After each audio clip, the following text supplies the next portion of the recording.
काय सांगाल, आज सातारा नगरपालिकेच्या द्वारात तुम्ही उपोषणाचा हत्यार उपसले, नेमकं काय विषय, काय मागण्या तुमच्या आणि तुम्हाला आंदोलन का करावं लागतं? सर्वप्रथम जय महाराष्ट्र.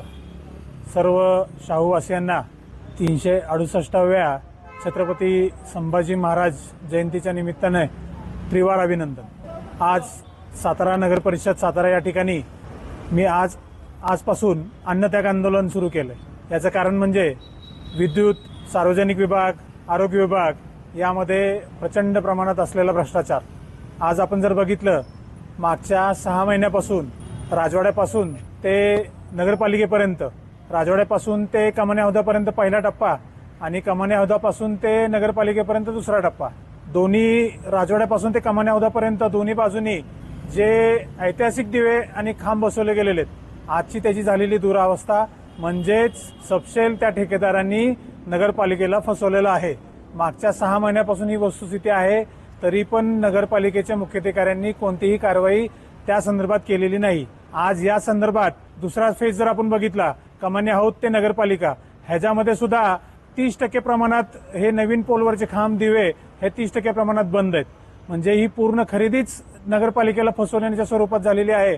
नगरपालिकेच्या मुख्याधिकाऱ्यांकडून मला अशी अपेक्षा आहे की हे सर्व खांब काढावेत, त्या संबंधित ठेकेदाराकडून काढून घ्यावेत आणि चांगल्या प्रतीचे बसवावेत. हे खांब कुठले आहेत, तर हे खांब सर्वस्व आपण जर बघितलं तर हे चायना मॉडेलचे दिसत आहेत. कुठल्या चायना मॉडेलचे? ह्या चीनकडून आलेले. तर ज्या चीननी त्या पाकड्यांना ह्या युद्धाच्या, आत्ताच्या युद्धाच्या प्रसंगी जे सुशस्त्र पुरवलं, अशा त्या चीनच्याकडनं हे दिवे आलेले आहेत आणि त्या मुख्याधिकाऱ्यांनी तसेच ते ठेवलेले आहेत. त्याच पद्धतीनं जर आज आपण बघितलं, ग्रेड सेपरेटर म्हणजे रविवार पोलीस चौकी ते पोवे नाका, ग्रेड सेपरेटरवरचे दोन्ही बाजूचे दिवे 50% वरती हे दिवे बंद आहेत. पूर्ण अंधारमय, वारंवार अपघात होत आहेत. मागच्या 3 महिन्यापासून कुणाचंही त्याच्यावरती लक्ष नाहीये आणि संबंधित त्या ठेकेदारावरती कोणती विलंब झाला म्हणून कुठलीही कारवाई नाही केली गेलेली आहे. माझी मुख्याधिकाऱ्यांना विनंती आहे की अशा या मगरूर ठेकेदारांच्या विरोधात की ज्यांनी 3 महिन्यांपर्यंत अजून दिवेच बसवलेले नाहीयेत, अशा ठेकेदारांवरती कारवाई करून त्यांना काळे यादीत टाकावं.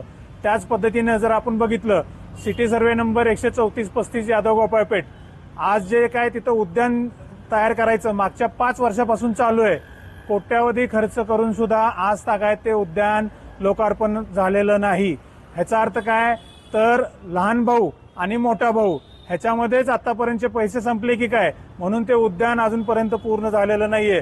अशा स्वरूपाचं एक अंदाज त्या स्थानिक जनतेकडून ते तो वर्तवला जातोय आणि स्थानिक जनता आता म्हणते की ते उद्यानाचं नाव बदला आणि भ्रष्टाचाराचं उद्यान असं नाव त्याला ठेवा.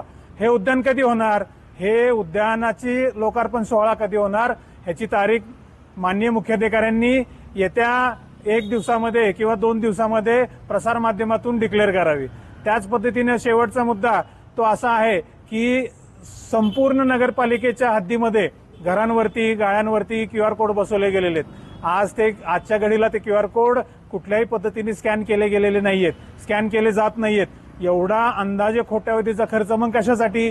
स्कॅन करायचे नव्हते तर कोट्यावधी खर्च कोणासाठी करायचे होते, कशासाठी करायचे होते? आपण जर बघितलं तर सातारा नगर परिषदेचं आपण काय म्हणू शकतो की नगर परिषद म्हणजे नागरिकांच्या सुखसोयीसाठी. मग खरंच नगर परिषद ही नागरिकांच्या सुखसोयीसाठी आहे का ठेकेदारांच्या सुखसोयीसाठी आहे तेच कळत नाहीये. आजचं माझं आंदोलन त्याच्यासाठीच आहे. मी जोपर्यंत मुख्याधिकारी साहेब ह्याच्यावरती कारवाई करत नाहीत, संबंधित ठेकेदाराला निलंबित करत नाहीत, ते पोल नवीन बसवत नाहीत, तोपर्यंत मी अन्नत्याग आंदोलन चालू ठेवणार. जय हिंद, जय महाराष्ट्र.